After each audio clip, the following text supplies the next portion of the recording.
The TVWAN News is proudly brought to you by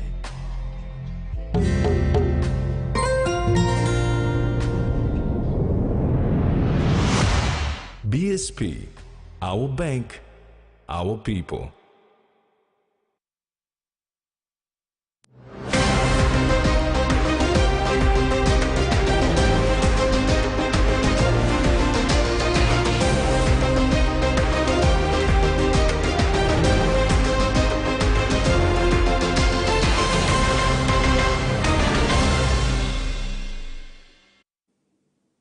Good evening, this is TVWAN News. I'm Jasmine Iru. And I'm Terry Longwood. I'll be back with all the sports later on in the bulletin.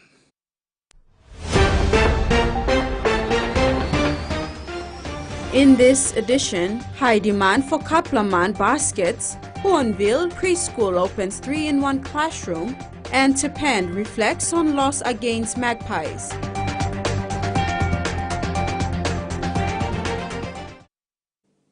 Seven new vehicles worth 1.1 million kina were presented to the police in the nation's capital on Saturday, June the 17th. Governor for NCD Powes Pakop, who officially handed over the vehicle keys, stated that the Mosby South electorate, through its District Development Authority, for the first time utilized the Kina for Kina initiative introduced by the police department to purchase the vehicles. He said the vehicles were jointly funded by the Office of the Governor and Mosby South electorate. Badili Police Station Commander Erberth Jerry said there are identified crime hotspots, including Koki, Sabama, 2 Mile, Kaugere, and Joyce Bay, that lack police presence. The vehicles will be allocated to policing these hotspot areas, including downtown Port Moresby. Mosby South MP Justin Kuchenko said the vehicles come with a donation of police uniforms, laptop, desktop, and stationery for Badili Police Station. NCD Governor Powes Pakop met with Health and HIV Minister Dr. Lino Tom and Secretary for Health Dr. Osborne Liko on Tuesday to finalize the board composition of the NCD Provincial Health Authority. The focus of the meeting was to advance the progress on the proposed Level 5 hospital for NCD in Gerehu. Governor Pakop expressed the need for the new hospital to begin and be completed soon, allowing Port Moresby General Hospital to become the national referral and teaching hospital. Funding from the Chinese government and a private bank has been secured, pending cabinet approval. This meeting is a follow-up on Governor Pakop's earlier discussion with Treasurer Ian Ling-Stuckey. The Teleforming District Development Authority in West Sepik Province have signed a memorandum of agreement with the Rural Airstrip Agency to upgrade and maintain its airstrips. Teleforming has a total of 35 airstrips located in the 4 local governments. Teleforming District Development Authority Chairman and Minister for Works and Highways, Solan Mirisim, signed an agreement today with the Rural Airstrip Agency in Port Moresby. Mirisim said his district is very remote and such partnership is helpful in bringing vital services to his people. The agreement paves way for surveying and scoping of 11 new airstrips in the district. Mr. Mirisim also mentioned that with the help from RAA, more people will be connected through the airstrips. Today is a historic moment for Teleforming people. I will sign the MOA between the RAA and the Teleforming District Development Authority. So we will partner, and RAA will support my DDA to provide airstrips in good conditions for our aeroplane, the third-level aeroplanes, to land in Teleforming. Those 35 airstrips, the other airstrips that are now currently used are in good conditions, but under my DDA, I will be putting money down to maintain those airstrips for our third-level airlines to provide service to those locations with those airstrips that are used. He further added that the Teleforming DDA will do everything possible to assist the people by enabling third-level airline to operate. He said because of Teleforming's remoteness, the only mode of transport is by air, and RAA's assistance will be of demand. Ministry, I'm looking after Connect PNG. connecting PNG is not about only road. It's about connecting airstrips, rural airstrips, connecting jetties, connecting wharfs, connecting main airports, and all these are timely coming under my ministry. So it's Civil Aviation Ministry, but connecting PNG and also connecting isolated and remote societies like one district like Telehomin is very important for our people in terms of delivering service and goods to them. RAA CEO Kim Opiti thanked Mirisim and the DDA for partnering with them to deliver to the people. She said RAA is committed to help the rural people and establish the 11 new airstrips for the district. We signed this agreement so the people of Telefomin, your district, actually received the much needed access and in enabling economic activities and other services, government services to go into your district. Freddie Moe, TVWAN News. The Trinity Secondary School in West New Britain Province that provides a second chance for school leavers who do not make it through the education system have received a significant financial boost.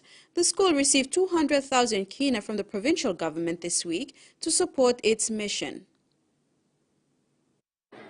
Trinity Secondary School, a beacon of hope for students facing challenges in their academic journey, received a substantial contribution from the West New Britain provincial government. Governor Sasindran Muthuvel presented the check of 200,000 kina from the Provincial Support Improvement Program during a ceremony at the school. In his address to the students, Governor Muthuvel encouraged them to use their challenges and difficulties as stepping stone towards a brighter future. Amamaslo, service blo disla school, you continue to give him lo pigini blo mipla, especially miari molse mol line blo mipla lo South Coast, come na benefit lo disla school and monpla big pla. Amamaslo mipla also because it's in the remotest area where I'll no got plenty opportunities inside the South Coast. So I'll work lo travel come lo kimbe. Mipla try lo assist him in whatever ways we can in partnership with the school so that we can continue to establish a much needed infrastructure lo this school. So that we can accommodate him. Plenty man Mary, plenty smarting come inside lo this school na benefit lo this skills where you got lo curriculum lo improving technical education na engage him students lo give him all second chance opportunity so all two can go to university na pursue him this dream and all. Principal Kumba Lui expressed gratitude to the provincial government for their invaluable assistance. He highlighted the school's diverse student population, drawing students from 3 districts, and emphasized how the funding would significantly benefit the entire school community. At this time, we really thank you as a responsible leader. People talk, but real people action what they talk. And you can action this. Most of these kids were here witnessing you last year. And now that you are back, we really honor you. Senior Education Inspector Martin Kaumu also addressed the staff and students, acknowledging the support provided by the West New Britain provincial government. He urged the school community to make the most of the contribution. Susan Oriape, TVWAN News. Parents of students attending the Huonville Preschool in Ley proudly opened a new classroom building today. The 3-in-1 classroom was an initiative of the school and parents to address overcrowding following the government's free education policy. The Huonville Preschool in Ley, Morobe Province had 838 students last year until the introduction of the government's free education policy, which saw student intake increase to over 1,050 students. Just like other schools in the country, overcrowding became an issue. With the help of parents, the school constructed a new 3-in-1 classroom, which was opened on Tuesday. This classroom, it's around 70,000 kina. The school board and the parents, they work hand in hand to complete this classroom. The time frame that we actually start our work is all of term 1, that's 3 months plus this 2 weeks of this term. So it's around 4 months that we are working. Head teacher Eston Stephen noted that with free education, most parents are now relaxing. They just took their children in for registration early this year, left them with the teachers, and are no longer interested in helping out. Many parents they're just relaxing now. They're not really giving their best like they used to do. Because of free education, most they like come in, enroll, and they just left. But the parents I am asking parents to support the school, their students, so that we all work in hand in hand for the good of children's education. Thank you. This is why the school's administration encouraged parents to contribute towards the construction of the new classrooms. Despite some resistance, the school and parents managed to raise enough funds to construct their classrooms. This now brings the total number of classrooms to 18, including an office space in the new building. Salome Vincent, TVWAN News. TVWAN News continues after the break. Kaplaman baskets in high demand and digital empowers local SMEs.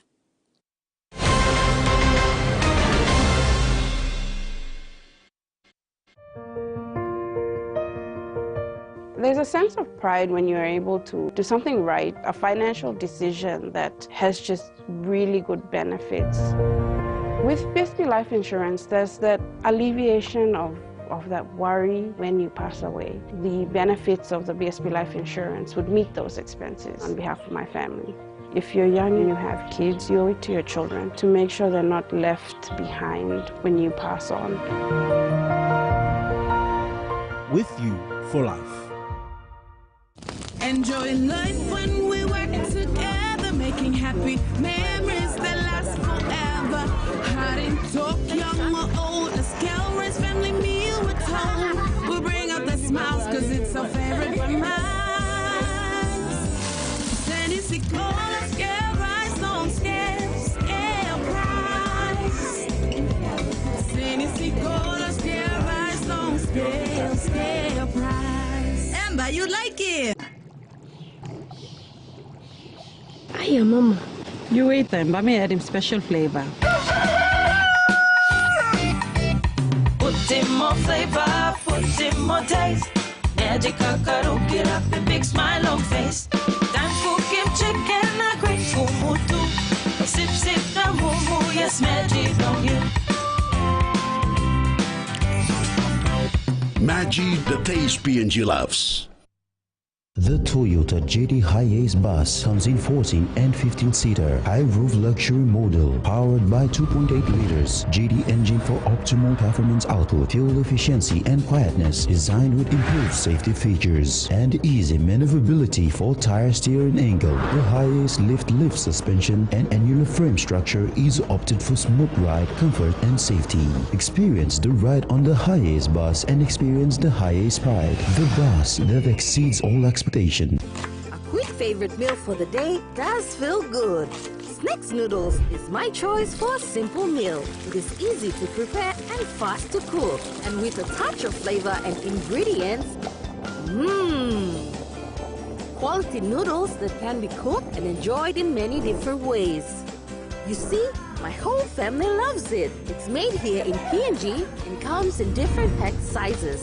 Snacks noodles, tastier but you like it more. It begins in backyards. By Queensland, New South Wales lead the game.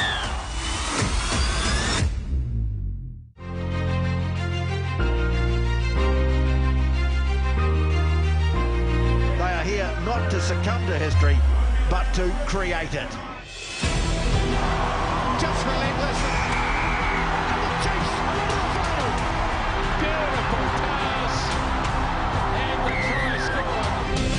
The two best teams in the comp go toe-to-toe in the final we have all been waiting for.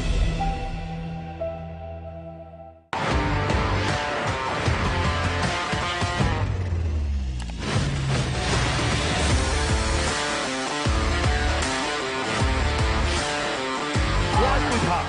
Sewer gets through the tackle. He grabs it and scores. The Kenny's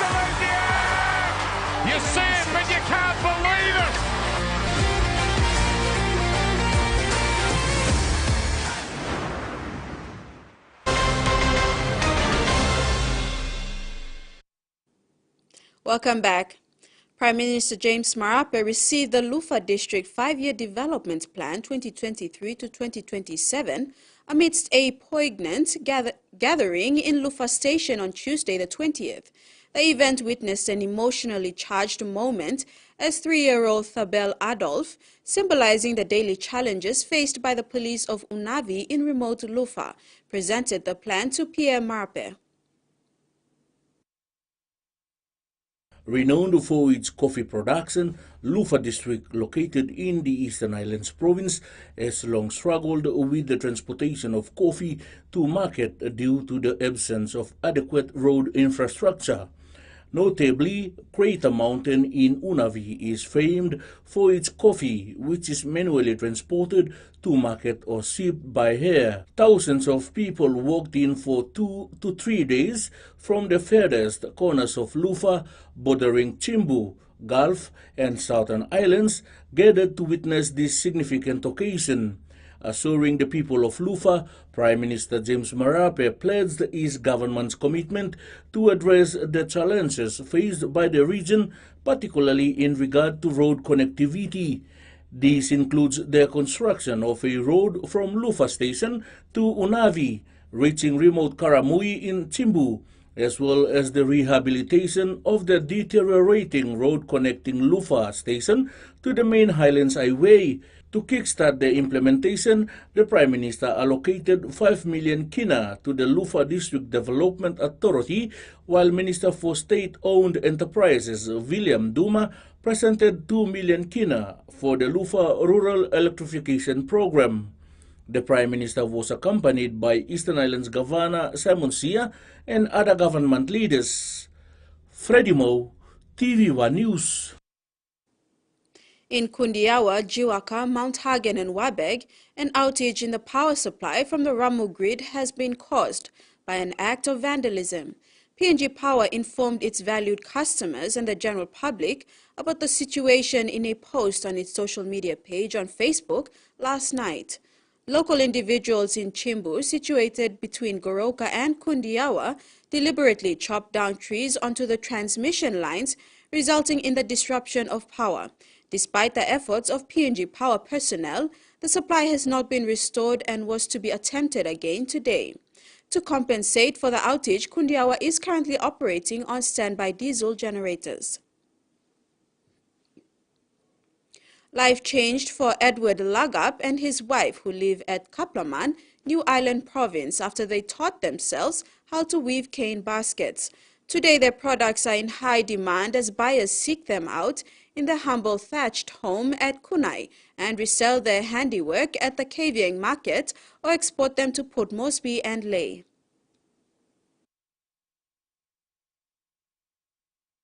"70-year-old Edward Lagap is from Pantegom village of Jal Island in New Island Province. He married Ida Edward, who is from Kaplaman in Kavieng Stikana LLG and has lived there for over 4 decades. Their livelihood included chopping firewood to sell at the roadside and selling dry coconuts and excess garden produce.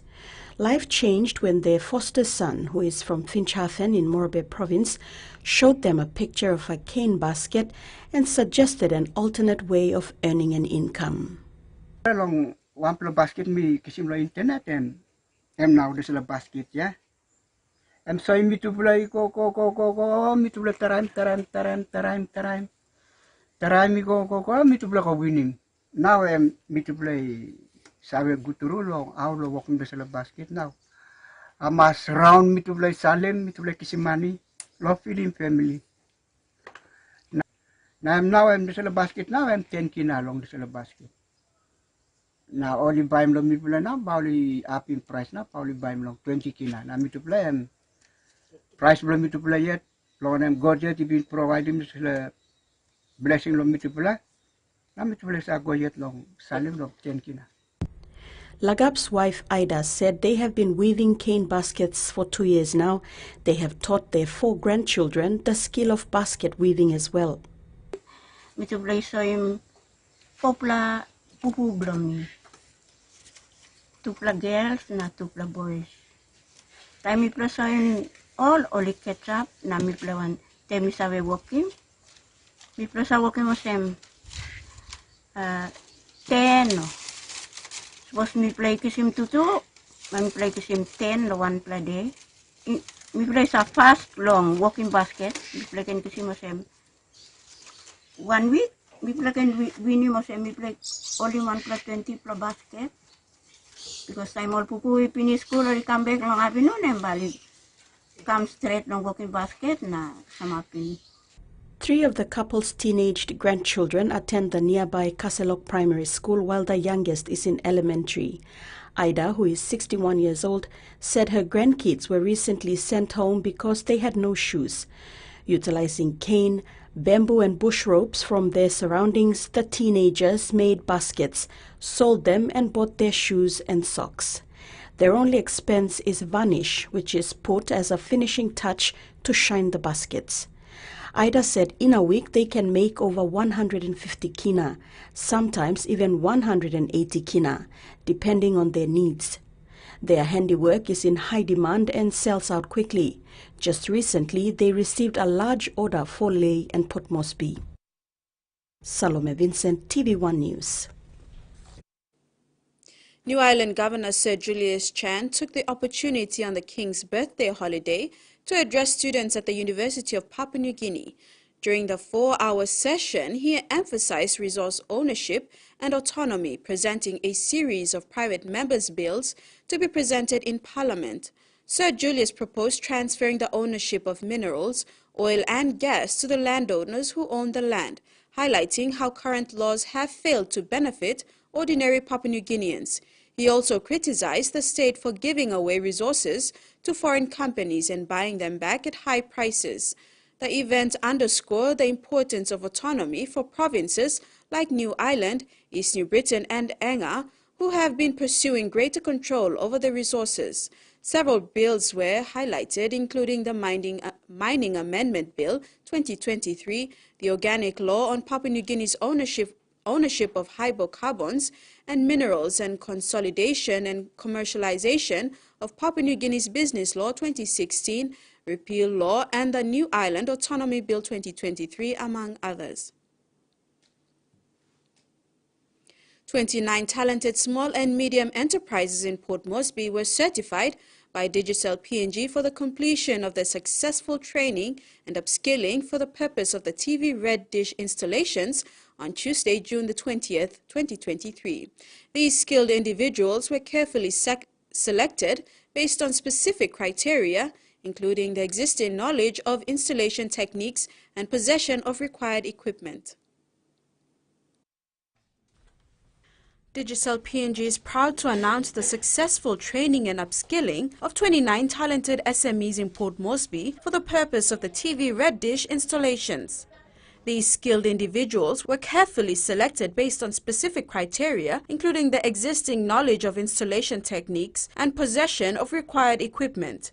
In response to the growing demand for efficient installation services and the need to enhance customer satisfaction, the training was initiated and aimed to address critical issues such as installation turnaround time and the delivery of high-quality services by certified professionals. Digicel PNG CEO Colin Stone said the company is excited to have trained and empowered these national SMEs in Port Moresby. The installers were awarded by Digicel with a certificate recognizing their expertise and dedication to delivering top-notch installation services. This certification assures customers of the high standards maintained by Digicel PNG and its trusted partners. The impact of this training initiative is coupled with the current discounted Red Dish promo that allows households to watch their favorite programs. Digicel remains committed to empowering local talents and fostering a rewarding experience for its customers. Through this comprehensive training program, the company reaffirms its dedication to providing exceptional services while nurturing local entrepreneurship. And now the finance news. The kina closed unchanged at 0.2810 US dollars in the interbank market. At Bank South Pacific, your kina was buying 0.2735 US dollars, 0.3998 Australian dollars, 0.2429 euro, and 0.3828 Japanese yen. Looking at commodity prices at New York close, palm oil and copper closed higher, the rest closed the day lower, And on the stock market, the Dow Jones closed lower, the ASX is trading lower, and all ordinaries is trading lower as well. Regional news is next. Stay with us.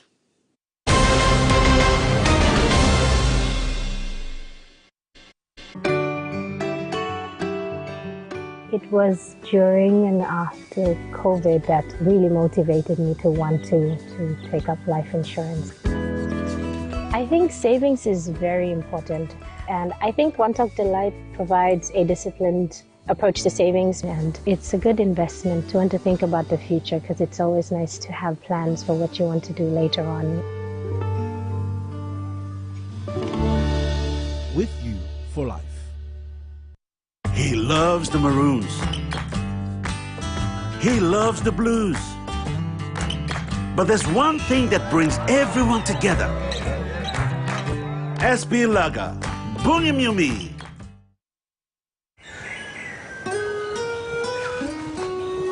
From the rich soils of the highlands, the finest coffee has been grown by generations of Papua New Guineans.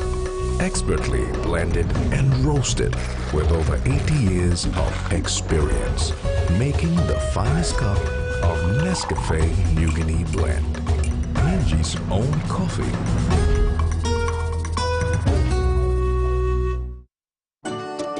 When you're spending time with family, when you've got a big day ahead, when you have given it all you've got, when you're putting on a feast, that's when you want the best. That's when you want flame rice. New flame rice. Winim Olgeta. Hardware House launches the low-cost quick build kit home, built with quality building materials from the leading manufacturer of steel products and kit homes, Atlas Steel. Going now at introductory prices: 1-bedroom kit home at 79,000 kina, 2-bedroom kit home at 99,900 kina, and 3-bedroom kit home at 125,000 kina. You can also opt for solar units to be installed in the kit home at an extra charge. For more information, email info@hardwarehouse.com.pg.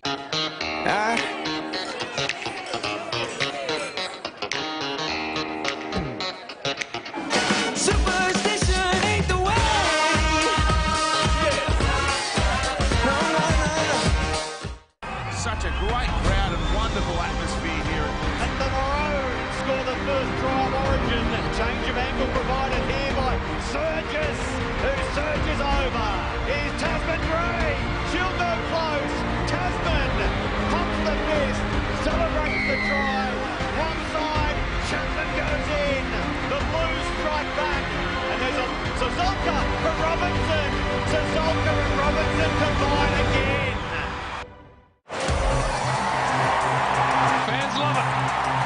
This was the target, spills out the back, O'Meara. Through to Switkowski, you won't catch him.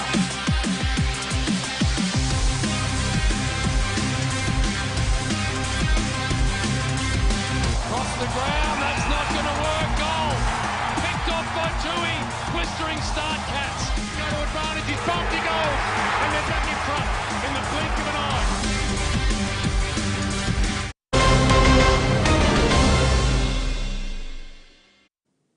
Welcome back. Private submarine missing in Atlantic. A private submarine, currently on an expedition to explore the Titanic wreckage, has gone missing in the North Atlantic Ocean.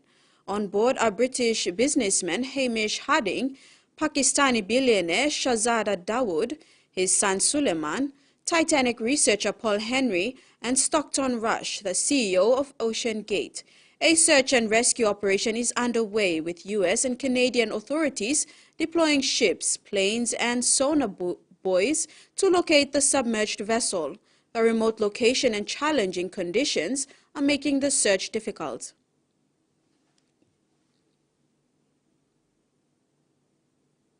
A desperate search is underway off the coast of North America for a submersible with 5 people on board. It lost communication during a deep-sea dive to the wreck of the Titanic 2 days ago. Those on board have a finite supply of oxygen.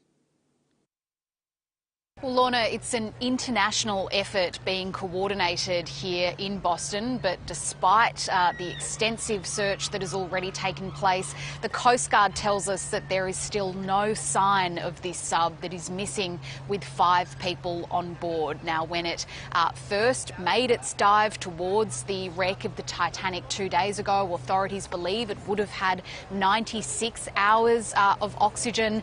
Since then, they think that that would have fallen to below 40 hours. So this is a very urgent situation. Aircraft from the United States and Canada have been sent out over the search area. They are conducting aerial surveillance in case the sub has made it to the surface, and they're also using sonar. There is also a vessel in the region now, we're told, that has used what is known as a remotely operated vehicle, an ROV, an instrument that can be sent down into the depths of those waters with a camera to try to look for the sub. And France has announced that it's sending a ship to the area that will have a deep sea robot on board. So a lot of effort being put into this operation, but authorities are really racing against the clock, and they're up against really challenging conditions. This is a remote part of the Atlantic Ocean. They are dealing with incredible depths here. You cannot get down to that wreck of the Titanic without very specialised equipment. And so what is still not clear is how authorities will respond if and when they actually find the sub. Fiji's law enforcement cooperation with China hangs in the balance as it signs a separate defense agreement with New Zealand. The Chinese embassy states that it cannot understand why it cannot continue its police exchange agreement with Fiji. China says the agreement is still valid, according to the article of the MOU, even before the two parties reach an agreement. However, Fiji's Foreign Affairs says Fiji is committed to the One China policy and is willing to strengthen mutual cooperation between the two countries. He acknowledged the People's Republic of China for their contributions to Fiji over the years. Startling new statistics have revealed the extent of Indigenous overrepresentation in South Australia's prison system. First Nations people are now 12 times more likely to be imprisoned than the general population, with the S&A government hoping an $11 million overhaul will deliver results. Numbers highlighting a serious problem. Just over 30 years ago, the rate of Aboriginal adults being incarcerated in South Australia was 14%. That's now almost doubled to 24%. This is, I think, a source of great shame for our state. The SA government hopes its new $11 million funding commitment will close the incarceration gap. It has budgeted for a new corrections centre at Port Augusta and a 2-year trial of an Aboriginal children's court. We are going to be having a razor-sharp focus on what we can do as a government. It's appropriate and right that all governments work towards our closing the gap targets. The state's peak Aboriginal legal service also welcomes the funding, but it's struggling to stay afloat. The service recently had to cut support to regional towns such as Whyalla and Port Pirie. What we haven't seen is the funding for Aboriginal legal services nationally, which is a Commonwealth responsibility, but it just seems a little disconnected when states are trying to lower the incarceration rate. Advocates say the government also needs to raise the age of criminal responsibility in South Australia to reduce the number of Indigenous children in detention.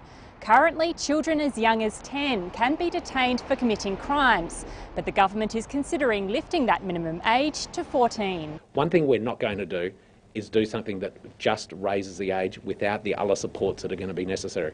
First Nations children account for just under half of SA young people in detention.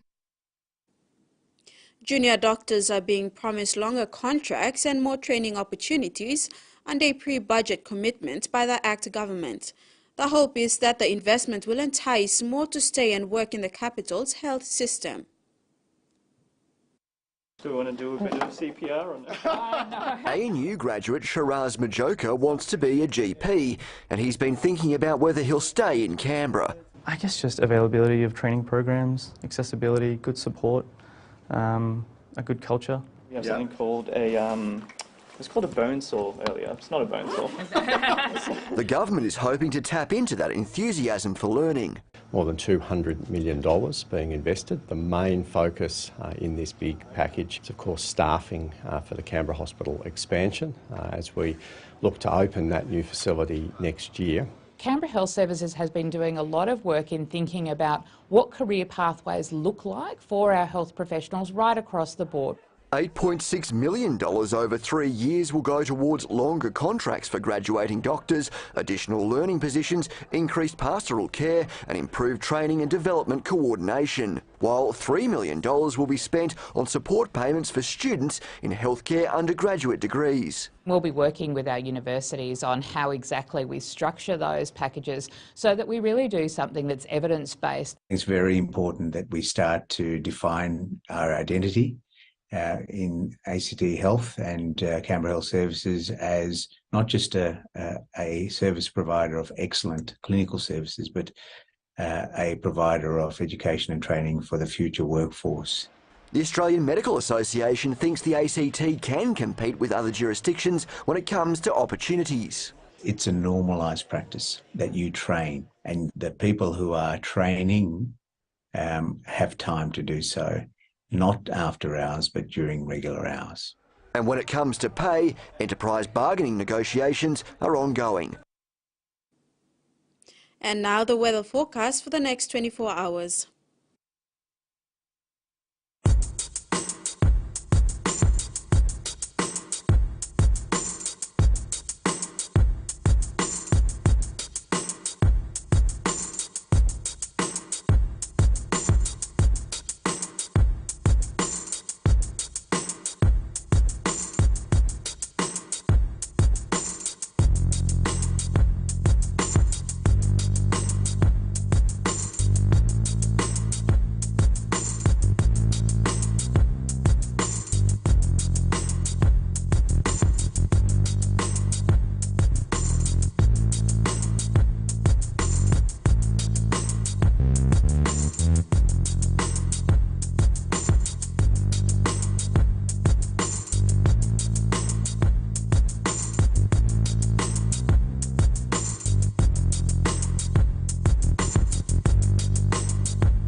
And that ends the news segment.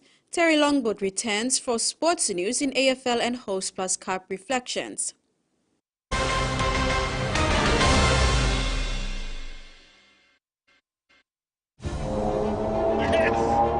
It's in the highs and in the lows. It's in the big things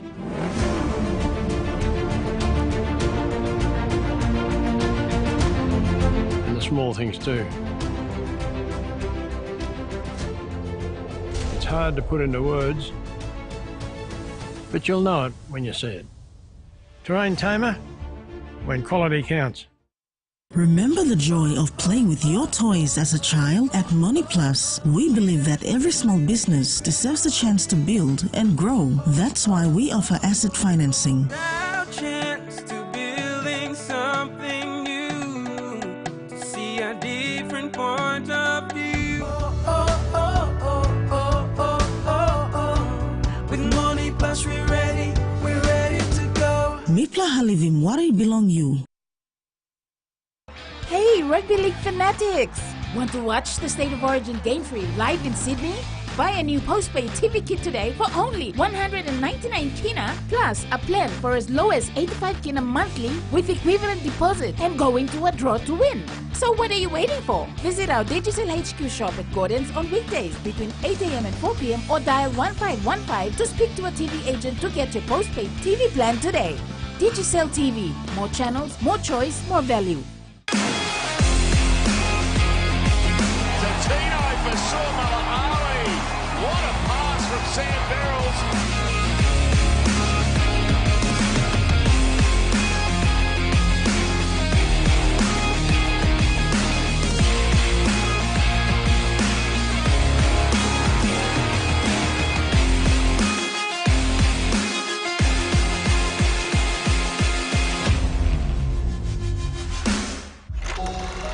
How is this guy going to compete with one working us? Someone somewhere is always talking about starting a Super League. No one talks about the history of people that are not black or white. Art can go places, beyond laws, beyond rules, beyond borders. We can't ever admit defeat. We're bringing New York back to the theater.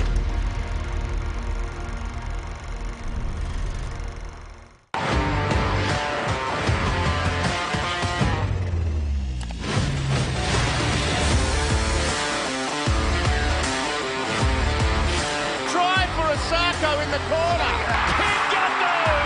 The dummies beats them all, scores. Palin Ponga through the line. Here's Dominic Young. Wobbling feet, Tupou. And Garrick's going to score.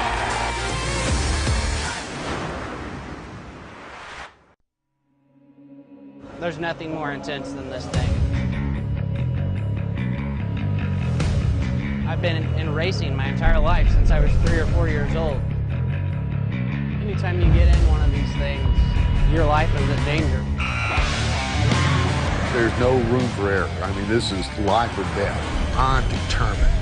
We travel across the country with this beast, and people just go nuts.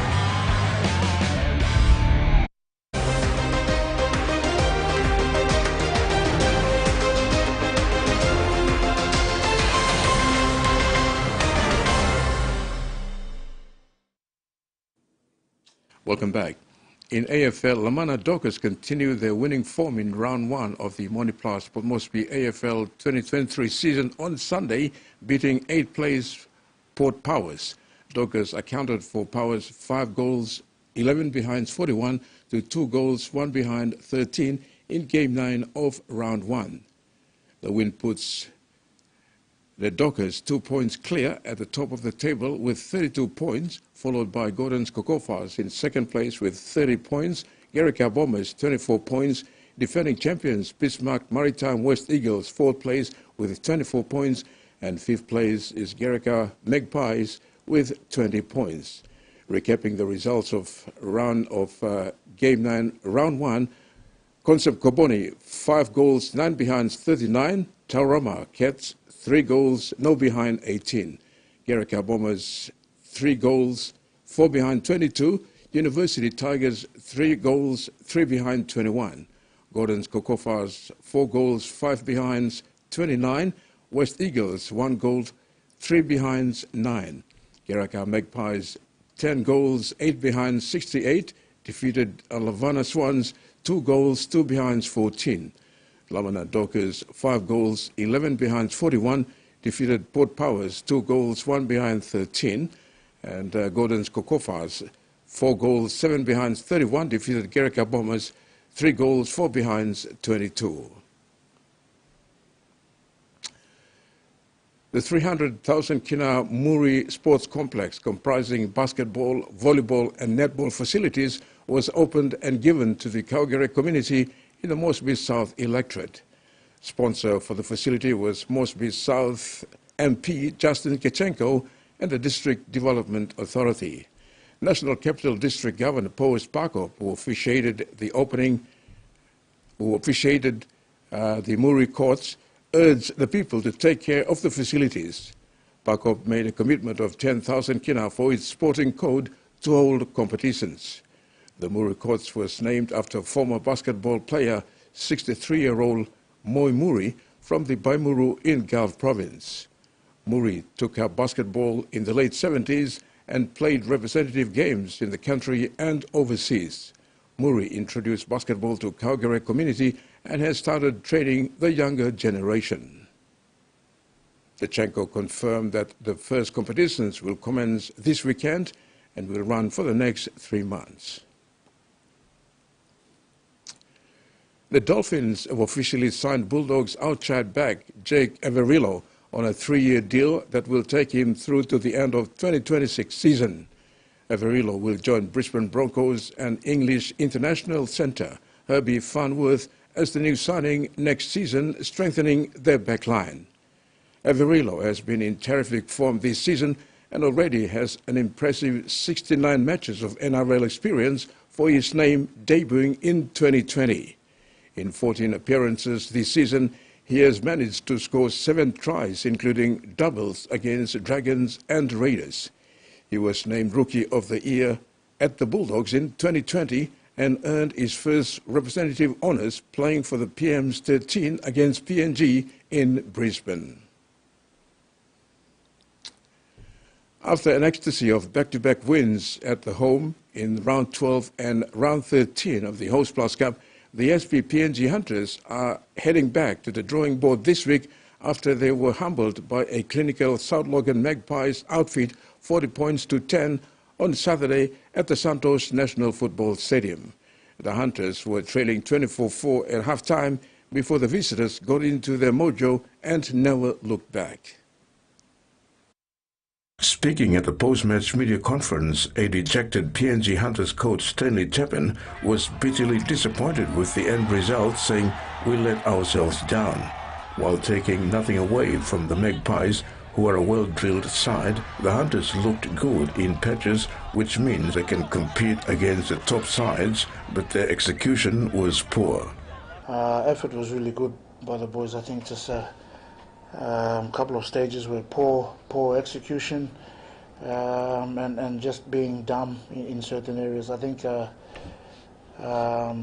when effort's good, you need to execute well. So I think we just let ourselves down.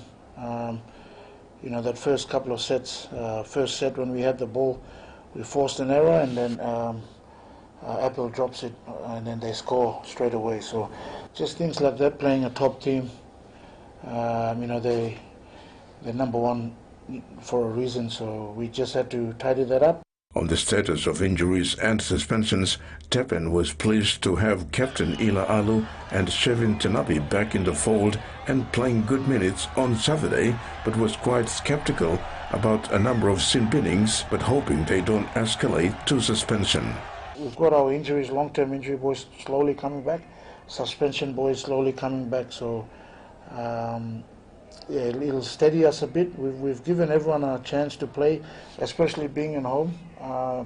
So now we'll just have that stability a little bit, which is good leading into the back end of the season. So hopefully, yeah, we'll hopefully have everyone fully fit, no suspensions, and we can have a better group to pick from. The other thing too was like we haven't had sin bins in the last couple of weeks, so that crept in a bit. That was a big issue for us as well.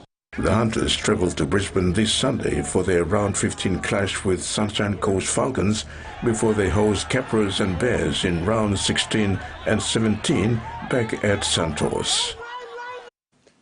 South Logan Magpies rookie coach and former multi-code international rugby league footballer Carmichael Hunt is relishing his new journey after his retirement in 2021. On Saturday, Carmichael Hunt coached Magpies outfit put on a masterclass performance to easily account for the PNG Hunters 40 points to 10 in front of approximately 8,000 fans at the Santos National Football Stadium in round 14 of the QRL Host Plus Cup. New Zealand-born multi-code international rugby league footballer Carmichael Hunt last played for the Brisbane Broncos in 2019 before he signed a deal to switch codes and played Australian rules football for newly formed Gold Coast Football Club in the AFL in 2011. Hunt then joined the Queensland Reds on a 3-year contract in 2015, where he earned vice-captaincy role alongside Rob Simmons and went on to represent the Australian Wallabies in 2017. Hunt retired from all codes in 2021 and moved into coaching with the South Logan Magpies. Interestingly, last Saturday's Host Plus Cup Round 14 clash against the PNG Hunters at the Santos National Football Stadium was Carmichael Hunt's first trip up to PNG. Hunt was quite overwhelmed by the PNG experience, especially the hostile reception, which was unbelievable. Look, obviously we knew it was going to be a tough trip. We'd played PNG before early in the year down at Logan, and like all PNG teams, they're physical. So, yeah, we made sure that the boys' mindset coming up here was that they were ready for a physical contest. And they started the game off really well. They've had a really good preparation, but yeah, the start of the game was fantastic. Couldn't be more happier with how they went about it. No, this is my first time, so I was really excited to come up here as well and experience the culture. And obviously to experience football here in PNG, because we know obviously it's a national sport, right? Yes. It's the only country in the world that it's national sport, so we understand how passionate you are for rugby league, and we just want to come experience it and obviously put a good performance in for the fans as well. Hunt admitted the Hunters are a very physical side and play the game with a lot of passion, especially in front of their home crowd, and were well prepared for the challenge on Saturday. I think when you make a debut, like we had two boys out there who were young and made their debuts, a lot of other young kids, like 19-year-olds as well, who have played most of the year but still young, and coming up into a trip and play against PNG could be a really daunting task. Hunt credited some of his young boys also making their first trip up to Port Moresby, but handled the pressure well. Overall, he was pleased with the character and attitude shown by the boys, which was great for their confidence moving forward. I'm really proud of their effort, but I just want to highlight that I think they should understand now that they should have some belief in their ability as a group. Like, they showed a lot of character today. And that's sports for now. Jasmine. Thank you, Terry, and that wraps up the news tonight. Make sure to tune in to TVWAN Sports 1 for the State of Origin pre-match hour before Game 2 kickoff at 8 p.m. Pleasant viewing. Bye for now. Bye.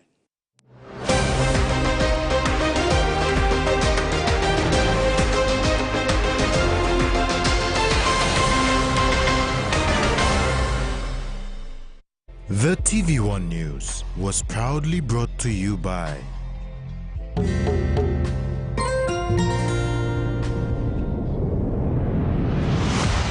BSP, our bank, our people.